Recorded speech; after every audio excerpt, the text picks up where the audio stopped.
नमस्कार विद्यार्थी मित्रांनो, आज आहे शनिवार, आनंदाई शनिवार.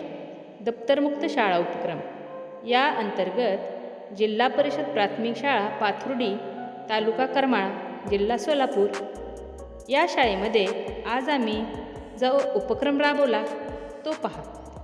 मुलांनी कठपुतलीचा वापर करून खूप आनंद घेतला आणि त्याद्वारेच अध्यापन खूप आनंदायी केले. तर आम्ही कसा वापर केला आहे ते सर्वांनी पाहूया. चला तर मग.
Sham